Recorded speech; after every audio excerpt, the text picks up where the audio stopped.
but I know what it takes. I'm motivated by a mix of emotion. Hi friends, welcome to Sheila's 5 Stars Kitchen.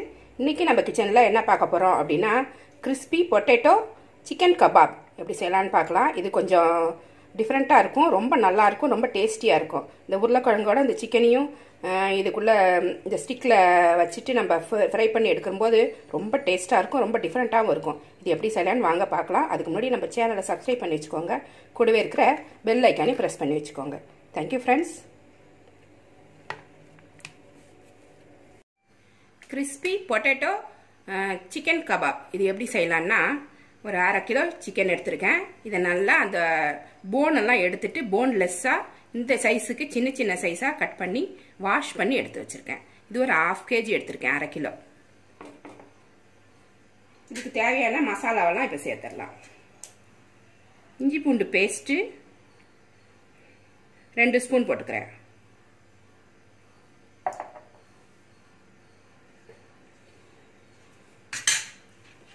மஞ்சத்தூள் ஒரு 1/2 spoon போட்டுக்கிறேன். மிளகுத்தூள் ஒரு 1/2 spoon போட்டுக்கிறேன். காரத்துக்கு தனி மிளகாத்தூள் நம்மளுக்கு எவ்வளோ தேவையோ போட்டுக்கலாம். நான் 2 ஸ்பூன் ஒரு 2.5 ஸ்பூன் போடுறேன். எங்கள் வீட்டில் எல்லாரும் கொஞ்சம் காரம் அதிகமாக சாப்பிடுவாங்க, அதனால கொஞ்சம் 2.5 ஸ்பூனாக போட்டுக்கிறேன். நான் வினிகர் வந்து கொஞ்சமாக ஊற்றிக்கோங்க, ஒரு மூடி அளவுக்கு இதில் ஊற்றிக்கோங்க. 1 ஸ்பூன் அளவுக்கு ஊற்றிக்கோங்க வினிகர். அப்போ தான் அது நல்லா சாஃப்ட் ஆகும். சிக்கன் வந்து ஊறும்போது நல்லா சாஃப்டாக மாவு மாதிரி வரும். 1 ஸ்பூன் அளவுக்கு சோயா சாஸ், 1 ஸ்பூன் அளவுக்கு நான் சொல்கிறேன். தேவையான உப்பு போட்டுக்கலாம்.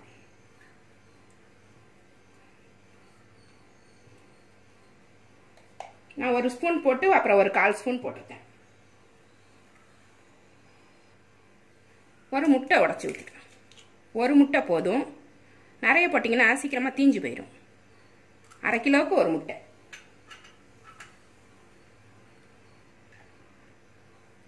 மைதா மாவு எடுத்திருக்கேன், அதில் ஒரு 2 ஸ்பூன் போட்டுக்கிறேன். இது எவ்வளோ வேணால் போட்டுக்கலாம், எவ்வளோன்னா நிறையா இல்லை, அது பைண்டிங் ஆகிற அளவுக்கு. இது வந்து கார்ன்ஃப்ளவர், அது ஒரு 2 ஸ்பூன் போட்டுக்கிறேன்.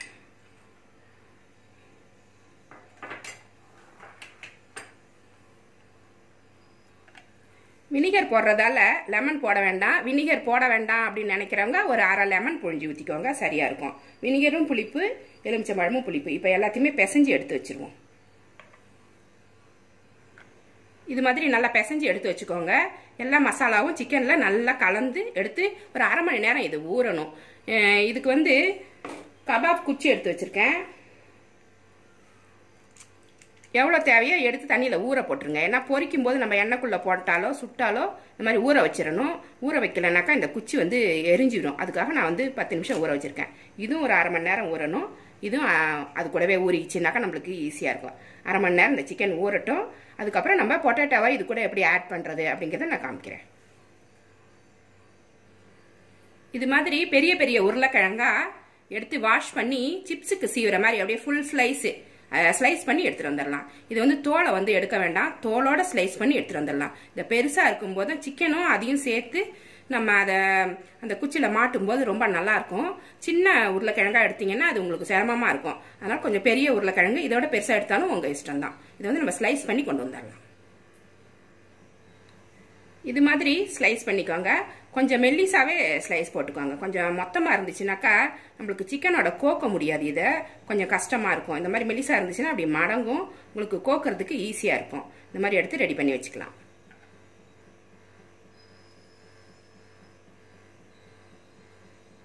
சிக்கன் 1/2 மணி நேரம் ஊறிடுச்சு.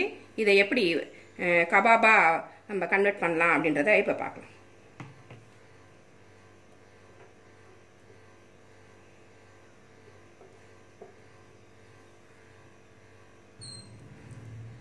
ஃபஸ்ட்டு இந்த உருளைக்கிழங்குல இந்த ஒரு சைடு இப்படி இந்த கபாப் குச்சியை இப்படி நுழைச்சிக்கோங்க. அடுத்தது இந்த சிக்கனை இதில் கொடுத்துக்கலாம்.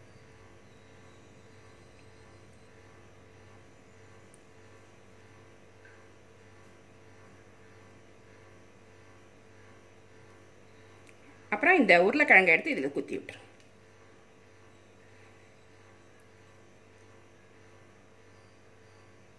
அவ்வளோதான். இப்படி எல்லாத்தையுமே குத்தி வச்சுக்கணும்.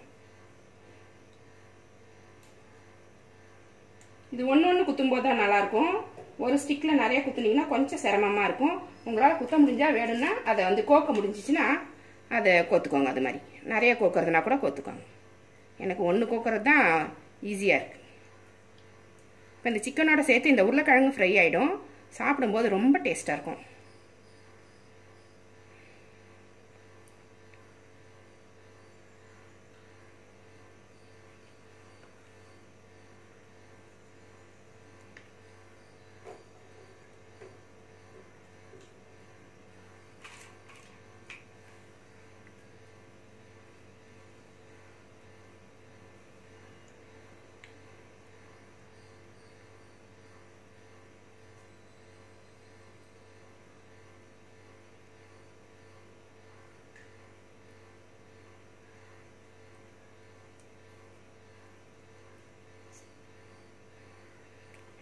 அவ்வளோதான்.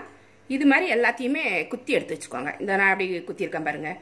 ஒரு உருளைக்கிழங்கை எடுத்து குத்திட்டு நடுவில் சிக்கன் வச்சுட்டு அதையும் ரெண்டையுமே நல்லா பேக் பண்ண மாதிரி இந்த மாதிரி ரெடி பண்ணி வச்சுக்கணும். எல்லா சிக்கனுமே இது மாதிரி பண்ணிக்கலாம். இது மாதிரி எல்லா சிக்கனையுமே நம்ம ரெடி பண்ணி வச்சுக்கணும். எப்படி இருக்குது பாருங்கள். இது பார்க்குறதுக்கே ஒரு பட்டர்ஃப்ளை மாதிரி இருக்குது. ஏன் அப்படியே பொரிக்கக்கூடாதா அப்படின்றது உங்களோட கேள்வியாக இருக்கும். நம்ம சும்மா அப்படியே பிசைஞ்சு 65 மாதிரி போட்டுடலாம். ஒரு டிஃப்ரெண்ட்டாக இருக்கும்ல. எப்பயுமே ஒரே மாதிரி சாப்பிட்றோம். ஹோட்டலுக்கு போனால் தான் நம்மளுக்கு ஏதாவது டிஃப்ரெண்ட்டான ஒரு ஐட்டம்ஸ் கிடைக்குது. ஏன் அதை நம்ம வீட்லேயே செஞ்சு நம்ம குழந்தைகளுக்கும் கொடுக்கலாம், நம்மளும் சாப்பிடலாம். ஒரு திருப்தியாக இருக்கும் நம்மளுக்கு. வீட்டில் ஒரு வீக்கெண்டில் இதெல்லாம் செய்யும்போது நம்மளுக்கு ஒரு ஜாலியான ஒரு என்டர்டைன்மெண்ட்டாக இருக்கும். நல்லாயிருக்கும். மனசுக்கும் சந்தோஷமாக இருக்கும். ஒரு நல்ல ரெசிபி நம்ம குழந்தைகளுக்கு வீட்டில் இருக்கிறவங்களுக்கும் செஞ்சு கொடுத்தோம் அப்படின்றதுக்காக. அதுக்காக தான் ஒரு டிஃப்ரெண்ட்டாக நான் ட்ரை பண்ணியிருக்கேன். இதை வந்து எண்ணெய் காய வச்சுருக்கேன். எண்ணெய் நல்லா சூடாயிருச்சு. இது அப்படியே 65 பொரிக்கிற மாதிரி தான். ஒன்று ஒன்றா இதுக்குள்ளே போட்டு பொரிச்சு எடுத்துக்கலாம். நல்லா கிறிஸ்பி ஆகிற வரைக்கும் இதை திருப்பி விட்டு பொரிச்சு எடுத்துக்கோங்க.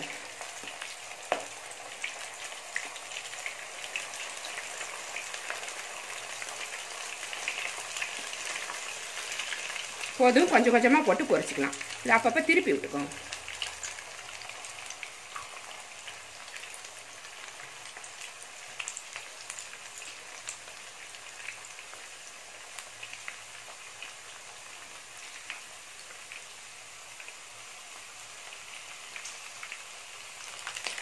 நல்லா கிறிஸ்பி ஆயிடுச்சு. இதை நம்ம வந்து ஒரு பிளேட்டுக்கு மாற்றிக்கலாம். வந்து இந்த சிக்கன்லாம் மூழ்கிற அளவுக்கு எண்ணெய் ஊற்றிக்கோங்க. அப்போ தான் உங்களுக்கு வசதியாக இருக்கும்.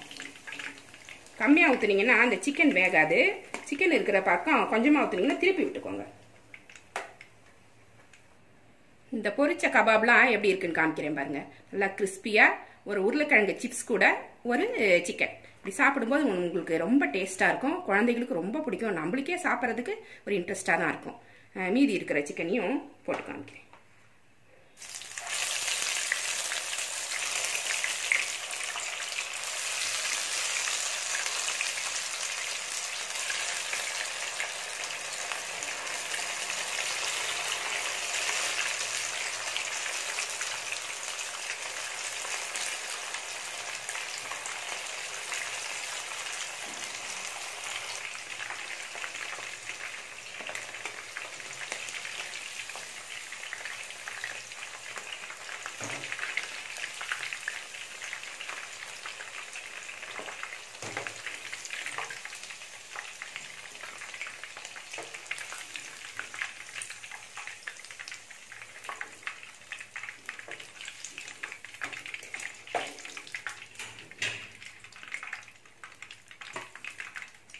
இது மாதிரி எல்லா சிக்கனுமே நீங்கள் ரெடி பண்ணிக்கோங்க.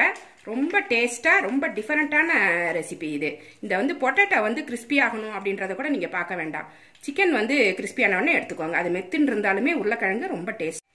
கிறிஸ்பி பொட்டேட்டோ சிக்கன் கபாப் சூப்பராக ரெடி ஆகிடுச்சு பாருங்கள். இது மாதிரி நீங்கள் செஞ்சு பாருங்கள். இது ரொம்ப நல்லாயிருக்கும். ரொம்ப டிஃப்ரெண்ட்டான ரெசிபியும் இருக்கும். இது குழந்தைகளுக்கும் பிடிக்கும், பெரியவங்களுக்கும் பிடிக்கும். உங்கள் வீட்டில் ட்ரை பண்ணி பாருங்கள். இந்த ரெசிபி உங்களுக்கு பிடிச்சிருந்தா நம்ம சேனலை சப்ஸ்கிரைப் பண்ணி வச்சுக்கோங்க. கூடவே இருக்கிற பெல் ஐக்கானையும் ப்ரெஸ் பண்ணி வச்சுக்கோங்க. இவ்வளோ நேரம் என்னோட வீடியோவை பார்த்தா எல்லாருக்குமே நன்றி. Thank you friends.